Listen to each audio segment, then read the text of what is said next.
मैं रात को सपने में सो रहा था। मैंने देखा कि मैं चांद के सफर पर जा रहा हूँ।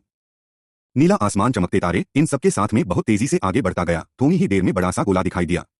शायद वह चांद ही था। हाँ, वह चांद था। मैं चांद पर उतर गया। मैं बहुत हल्का हो गया। मेरा भार बहुत कम लग रहा था और अजीब तरह की मिट्टी, बड़े बड़े पत्थर, न हवा न पानी, बस चारों तरफ सन्नाटा। मैं धीरे धीरे चल रहा था। तभी मुझे दो कुटिया दिखी। शायद वही कुटिया थी जिसकी कहानी कभी माँ ने सुनाई थी। मैं कुटिया में गया। कुटिया में सफेद चांदी जैसे बालों वाली एक बुढ़िया बैठी थी। उसके हाथ में चरखा था। पास में एक भेड़ का बच्चा था। बुढ़िया ने मुझे अपने पास बिठाया। उसने मुझे अति स्वादिष्ट भोजन खिलाया। भोजन रसीला था। उसने मुझे एक सिक्का दिया। फिर मैं अपने विमान में चढ़ा वापस उड़ गया। लेकिन मैं रास्ता भटक गया। मैं विमान में उड़ता उड़ता ही जा रहा था। उड़ते वह बहुत दूर तक चला गया। मुझे एक नारंगी रंग का गोला दिखाई दिया। ओहो, यह तो मंगल ग्रह है।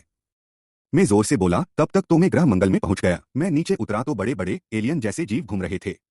उनके कान बड़े बड़े थे। आंखें गोल बड़ी बड़ी थी। वो बहुत डरावने थे। लेकिन तभी एक एलियन मेरे पास आया। उसने मुझसे हाथ मिलाया। वो बहुत दोस्ताना था।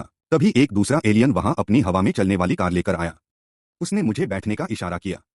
हम तीनों बैठ गए। हवा में तैरती कार तेजी से जा रही थी। वो कुछ बातें चाहता करना था, लेकिन उसे मेरी भाषा समझ में नहीं आ रही थी। वह इशारों में कुछ कहता। उसने कार को पार्किंग किया। तभी सामने ही उनका महल था। वाह, शानदार, आलिशान, क्या महल था, लाजवाब। उसने मुझे लजीज भोजन कराया। खा पी कर उन्होंने मुझे मेरे जहाज में बिठाया। मैंने जहाज को रवाना किया। मेरा जहाज बादलों को चीरता हुआ धरती की तरफ आ रहा था। बड़ा आनंद आ रहा था। तभी कुछ आवाज हुई और मेरी नींद खुल गई। ओहो, कितना शानदार